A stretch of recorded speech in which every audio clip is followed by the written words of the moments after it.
Hello, welcome to Focus in 3D, the podcast that empowers you to find deeper mental clarity, sharper mental focus, and live in calm energy to support your happiness, health, and reaching your dreams. Today, we're going to talk about my 3S system for developing sharper mental focus. And if you can imagine for a moment, have you ever sat down to do something important only to find your mind drifting and attention scattered and your clarity completely gone? Like literally in 2 minutes, you're completely distracted. Well, in this episode, we're diving into my powerful, simple framework I call the 3S framework, which is a guide to reclaiming your focus and sharper mental clarity. I coach my clients on this framework every week, every day. And it's so simple, but when you put it into practice, it is so very effective. So I thought it would make a good topic for our podcast today. Here are the three simple words. Number one is sleep. Number two is study. Number three is select. These three words may sound basic, but I promise you they hold the key to transforming your productivity, your mental focus, your mental wellness, and your inner drive. Let's start with sleep, the foundation of cognitive performance. Sleep has been studied so much more in the recent years. In fact, there's a whole new specialty in medicine called sleep medicine for a reason, for lots of reasons, actually. What we know from science is that every adult needs somewhere between 7 to 9 hours per night. That's really the sweet spot for most of us. Anything less disrupts our ability to memorize new information, also disrupts our ability to regulate our emotions, and negatively impacts our decision-making abilities.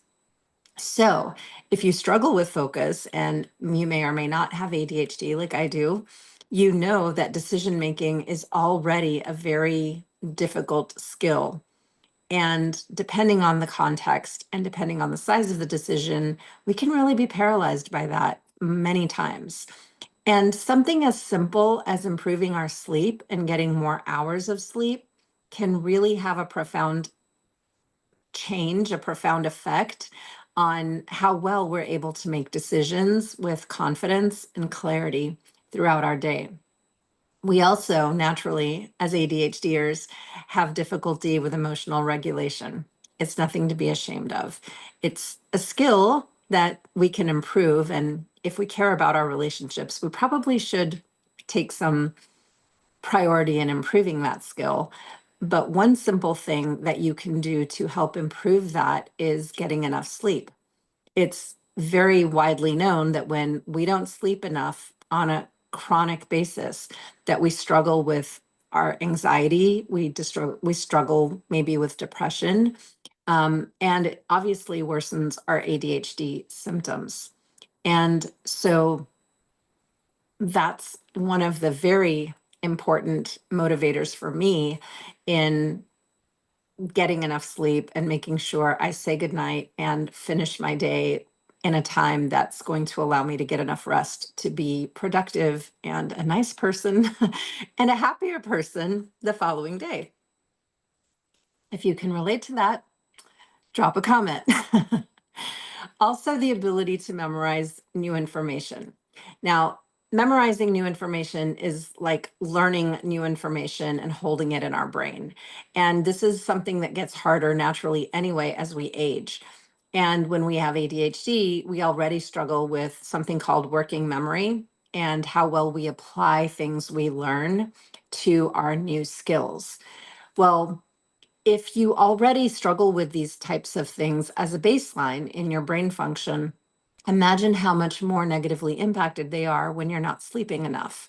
So if for nothing else, if you want to feel smarter, just try getting a few more hours or maybe an extra 30 minutes of sleep every night, depending on where you are.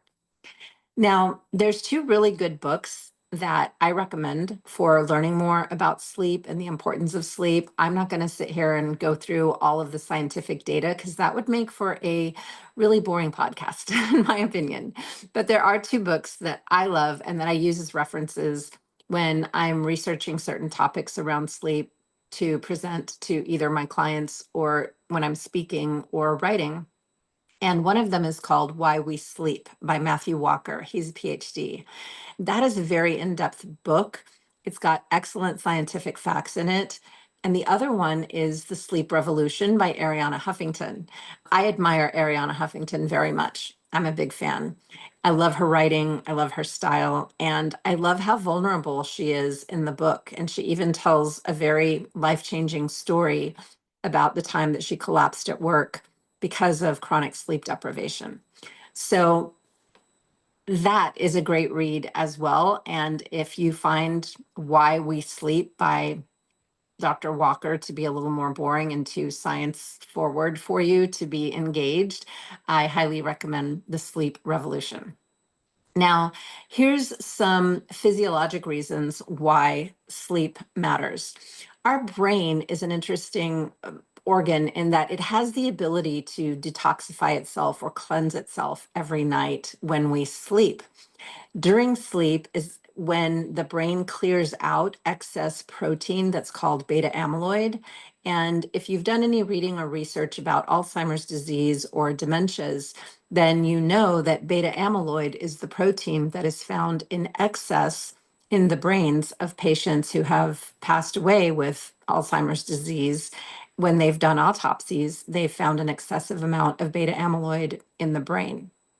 And beta amyloid, this protein, think of it as kind of like clogging your thought center, right? It's congesting your ability to be able to function properly, think clearly, and remember things. There are other things you can do to help the process, right? Like getting plenty of exercise, eating a healthy diet with fatty fish and omega 3s. But the other key component to that is getting enough sleep, because it's during our sleep that our brain naturally clears out the excess beta amyloid so it doesn't stay there and congest our brain circuits. So if you want to try to improve your chances of living a higher quality life with greater mental clarity and mental sharpness, you want that beta amyloid to be cleared out. And the best way to do that, an easy way to do that, that's cheap and doesn't require a prescription, is get enough sleep, guys. So important. Another physiologic part of sleep that is very important is REM sleep. REM sleep is the stage of sleep where we're able to consolidate long-term memories and we're able to enhance our creative powers in our brain. Now, even if you're not the creative type, maybe you're not a writer or content creator or singer or actor or dancer, or you're not an artist per se, your job is not in the creative realm, you still need creative brain function to be able to solve problems. Problem solving in daily life does require some amount of creativity mixed with logic and life experience and facts. So when you get enough REM sleep, you enhance your creative abilities in your brain. And that's good for all of us, regardless of what type of job we have, especially if we're in a creative field. But even when we're not, we need that creative power for effective problem solving. And back to learning, REM, as I mentioned, helps to consolidate long-term memories.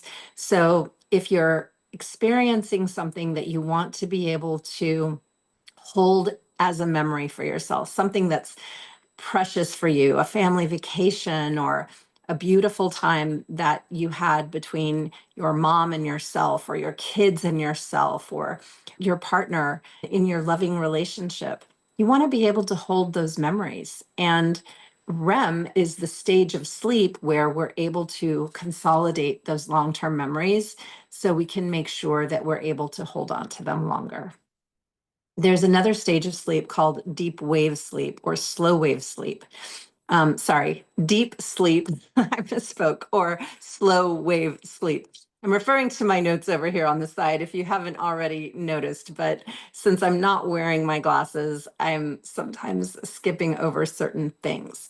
But deep sleep or slow wave sleep restores our physical energy and helps to sharpen our attention span the next day. So, this is obvious. When you don't sleep enough, you feel tired the next day. And if you're tired the next day, then you're not going to be able to have the energy to exercise. You're not going to have the energy to clean house or do your laundry or grocery shop. And you're not going to have the energy to cook healthy food for yourself to stay on a healthy track because a healthy brain and a healthy body are connected. And everything that we put into our body impacts our brain in one way or another. But guess what? You have to have the physical energy to be able to take good care of yourself and to be able to make good decisions for yourself as to what activities you do and what kinds of things you eat. So, slow wave sleep or deep sleep helps to restore that physical energy that is required of us to be able to take care of ourselves and our loved ones. Physical energy is obviously also important for doing tasks that are very important, such as driving a car, hello, where your life and others' lives are at risk. So, Dr. Walker gives a lot of examples of how sleep deprivation leads to greater accidents and can be a life or death situation literally. Also, your ability to sharpen your attention and stay concentrated and focused the next day. Well, I don't have to tell you why that's important, but if you go to a day job like I do, and if your tasks at your day job get to be very repetitive or mundane, you're absolutely going to have trouble staying focused and paying attention if you're sleep deprived. So, staying in a healthy range of good sleep every single night is going to help you be able to do your job better the next day, whether you work for yourself or you work for someone else or you're raising a family. Maybe you work inside the home. You have a lot to focus on every single day. Here's a quick analogy. I like to think of sleep as our body's time to refresh the operating system. We make updates in our natural operating system when we sleep. We're able to hit the save button and hold all the work and memories that we created that day. Whereas if you don't hit save on your computer, you lose that work, right? It goes away. And you don't want to work so hard to just lose it all. So, in order to hit the save button and save all of your mental work, you do that naturally by getting enough sleep every night. And if you have an iPhone or any other kind of smartphone, which I'm sure you do because you're living in this century, then you know that when our phones are charged at night and plugged in, they're recharging the battery, which is what sleep does for our physical energy. It recharges our battery so that we have enough energy to work the next day and function well. It updates our operating system. So think about that as putting those memories into place, helping us learn new things, helping us feel refreshed the next day so that we function well and we don't lose our memories and things don't get jumbled up and kind of go into failure. So think of your brain as an operating system. It's quite helpful and quite useful for any of you who are more logic based and don't like the woo woo superpowers that sleep gives you, which I could go on and on about that too. Quick tip. A lot of us that have trouble focusing or have ADHD also very commonly have difficulty falling asleep. One simple thing you can do to improve your ability to fall asleep on time is avoiding screens 1 hour before bedtime and 1 hour after you wake up. So if you can start practicing those habits, you will find that your brain is able to wake up easier in the morning and also is able to unwind and unplug and sleep better at night. Now, I plan to do a much more in-depth podcast on sleep hygiene, is what we call it in the medical world. And I will happily do that because a lot of us need a more in-depth training on that. But for now, if you can do that one habit, No screens an hour before you go to bed and no screens an hour after you wake up. You will find the quality of your attention and your sleep improve dramatically over time. Maybe not in the first day, but I guarantee you, if you stick with it, it will help you in the long run. The second S is study. And when I talk about study, what I'm referring to is self-awareness. Study more about yourself. There is a saying that says, clarity doesn't come from thinking harder. It comes from knowing yourself better. And clarity is important because clarity is what is how we learn about ourselves in how we decide what we want. What do we want out of life? What do I want out of today? What's important to me? What's not important to me? What are my values? What is my why for starting my business, or my why for getting in healthier shape, or my why for clearing out debt? What are the reasons that I want to do the things I want to do? That comes from a deep sense of clarity, and clarity comes from a deep sense of self-awareness. Now, how do you gain better self-awareness? Well, you really have to study your thoughts. You have to study the patterns that you have, the patterns that you repeat in life. You have to study what triggers your anxiety or your depression or whatever emotions creep in during the day that distract you from working toward your goals. What triggers your distraction if it's not a deep emotion? Is it that you say yes to your kids more than you say yes to yourself? Is it that you say yes to your social circle more than you say yes to yourself?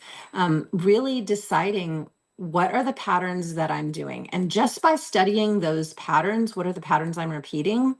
You will have so much better self-awareness down the line. Now, one thing that helped me in this area in my life was studying my journal entries. I was in the habit of journaling every single day when I was learning to develop a morning routine to improve my mood, improve my energy, improve my focus throughout the day. And I found journaling to be very soothing to me during the morning. But what I was doing was I was writing every single day. And after the course of months or years, that writing became a little bit more robotic and mundane and less reflective. And how I discovered that was I decided one day, I'm not going to write today. Instead of writing, I'm going to start reading my journal, because I have journals and journals full of stuff that's up here, thoughts, feelings, goals, ideas. And what I found was when I decided to journal only on days I was feeling really inspired or wanted to really reflect on a thought or a question, the rest of the days where that time was opened up for me to be able to go back and read previous journal entries. And it doesn't matter if you go back a week, month, 6 months, or a few years, you are going to see so many patterns about your thoughts, so many patterns about your actions, and you're going to study and learn so much about yourself and how you function. So instead of feeling like you're constantly on a hamster wheel and repeating the same negative cycles, you're going to gain an eye-opening experience there. You're going to gain so much insight into how you function that's going to help you know yourself better. When you know yourself better, you're more self-aware. And when you're more self-aware, you have a much higher satisfaction with your day, with your life, with your actions in general. It's a known fact that people who are more self-aware live happier lives. They're more content. They find more joy. And, oh, sorry, losing my voice here. And they get better results in the long term, in the long run, because they're able to recognize patterns in themselves. So study those journal entries. I promise you, it will be very powerful. Even if you give yourself 30 minutes a day for journaling, on the days you don't feel inspired to write, use those 30 minutes to read and read your journal entries. Read about what you wrote. Read about yourself. You're going to learn a lot. Trust me. The other thing that's very helpful is studying your habits and your calendar. You cannot manage your time well if you don't understand how you use it. Now, this is the same concept as, let's say you want to get out of debt and get more control of your money. And the first place you have to start is with a budget. And everybody will tell you, well, to build a budget, you have to look at what you bring in and what you spend. But also what you have to do, a lot of budget finance people don't also tell you, is that you have to go back and track what you've spent your money on in the past when you weren't on a budget, because that's how you're going to recognize where you can make cuts, where you can streamline your financial resources. If you don't go back and study what your habits were before in spending, you're not going to be able to create a realistic and budget that you can stick to and that will have meaning and still provide you with the things you need. And you'll be able to see what is a need versus a want, right? The same concept is true for how you spend your time. If you're not tracking all the things you do in a day to spend time, you can continuously get into this cycle where you say, I can't work on my goals because I don't have enough time. You use time as an excuse. I was guilty of this too. And this is very common. I know you've done it because I do it all the time still. To this day, I have to catch myself. But when I started using a calendar and when I learned to block my time throughout the day and track where time was going before I started this process, I realized how much time I could gain back and reclaim during my day. And I no longer had to fall back on the lame excuse of, I don't have enough time. Listen, you have the same 24 hours in a day that I have. You have the same 24 hours as leaders of great nations. You have the same 24 hours as the most high earning CEOs of the world. And you too can create the time in your life to work on the goals that are important to you. I promise you, you have enough time. What we have to get back to is studying the habit of managing the time that we have. Ah, so powerful. Why does this matter? Well, when you're scattered, it's easy to forget your why. It's easy to forget your core goals. It's easy to forget your mission statement or your vision statement that you make for yourself when you're deciding you want to build your own business. It's easy to forget your desires and what is driving you to those desires. And it's easier when you forget those things to make excuses for yourself. So if you want to turn that around, this is such a powerful tool. Self-study also builds a strong memory of your own mental journey. Like I mentioned before, it's so crucial to become aware of what your thought patterns are in your life, because once you're able to do that, it helps to keep you grounded and it helps to push you forward so that when you do get into a negative cycle of thought that's not serving you or not supporting your goals, you can catch yourself easier. You can say, hey, wait a minute. I know you. I've been distracted by you before, Mr. Thought, and you do not support my goal of building my business or creating more content or becoming a writer or whatever your goal is. And I promise you, once you start to become aware of that pattern, you're going to become very powerful, my friend. Here's a little power quote that I wanted to put in. This is from Carl Jung. He said, until you make the unconscious conscious, it will direct your life and you will call it fate. Think about that. So really study your time, really study yourself. The third and final S is select.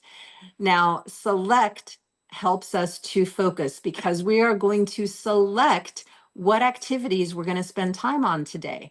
We're going to select what's important to us and what's not.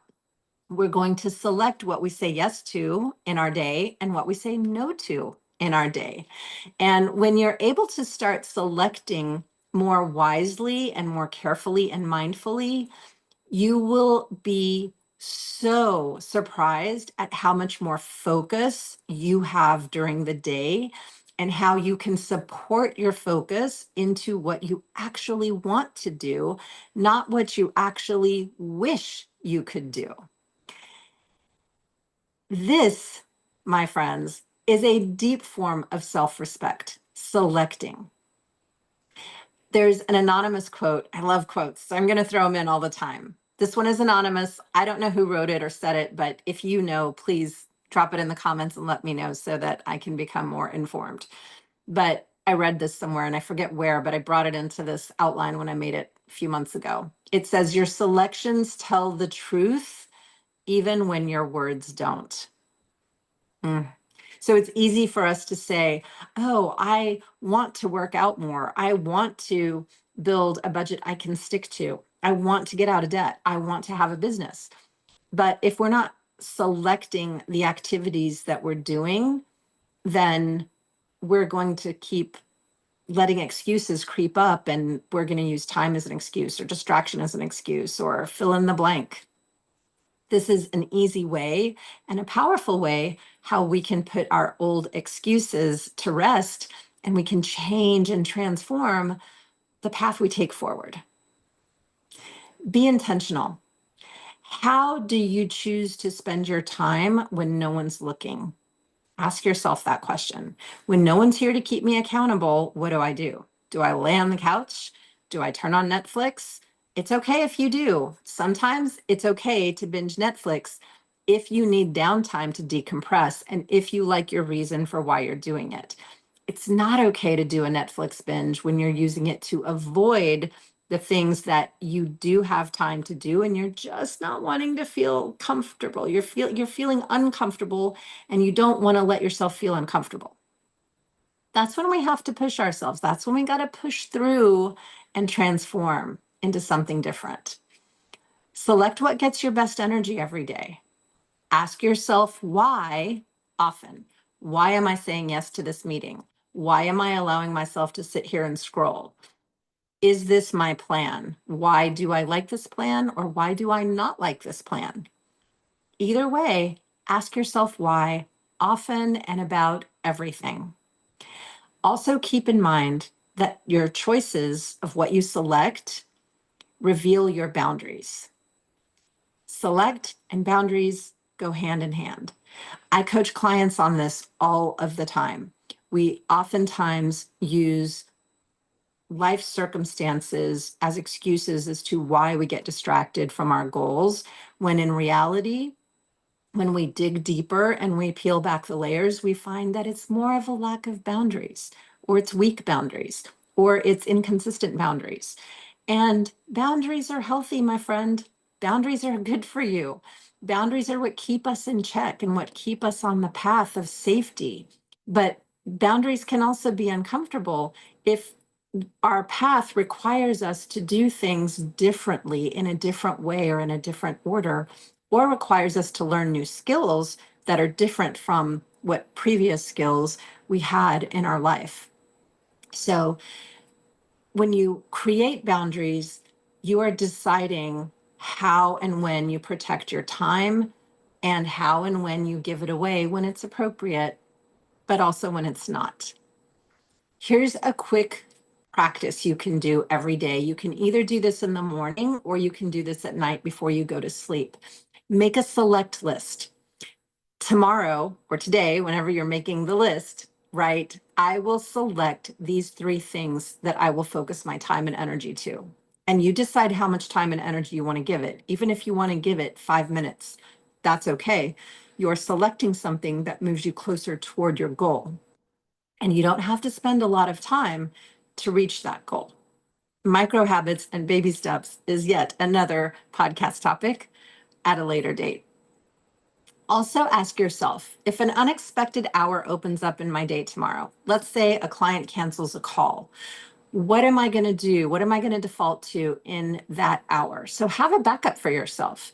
Your calendar is dynamic. It changes throughout the day and it can change from 1 minute to the other. So when things don't happen the way you plan them to, make a plan for yourself of what you're going to default to? What's my default button going to be? What's my default setting going to be?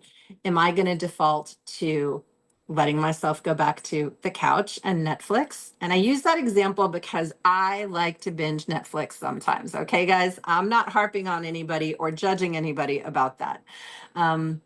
But it is a powerful tool, like to stop and ask yourself, okay, if I get an hour free that breaks up, ooh, am I going to let myself watch an episode of you fill in the blank? And you do it. And if you do it because it's fun and you're enjoying it and you love it and you have that time to spend, then it's okay. That can be a healthy unplug, a healthy decompress sometimes. You don't have to fill up your calendar with work or projects or goals 24/7. That's not the goal. That's not the underlying message here that I'm trying to get at. I hope that's coming across clearly. All right, guys. If anything that you've heard today resonates with you and you'd like to go deeper, or you think you might benefit from receiving coaching on any of these topics, or how to move forward in your life with good transformative habits and processes that support you, please send me an email. You can reach me at veronica@focusedmindcoach.com. And when you send me an email there, I will send you a booking link so we can talk together one-on-one. I love talking to new people one-on-one. I love diving in and discovering if we're a good fit for each other. I'm also happy to announce that I have developed a group coaching program that is set to launch on July 30th, depending on when you're listening to or watching this podcast. July 30th of 2025, we're going to be diving into a new group coaching program. So if you hear this message before then and you're interested in what that entails, again, send me an email, veronica@focusedmindcoach.com, and I will be happy to get on a call with you and talk about all the details and all the wonderful things that will happen in your life when you start receiving coaching and making transformations. I'm going to leave you with this thought to reflect on. Focus isn't about forcing your brain to sit still. It's about creating an ecosystem through rest, reflection, and intention, where clarity and mindfulness can naturally emerge. So tonight, will you honor your need for sleep? Please do. Tomorrow, will you study the path you've walked? And today, right now, what will you select? Thank you for staying with me to the very end. I look forward to our next episode of the Focus in 3D podcast. For now, I'm signing off. This is Veronica, your focus coach.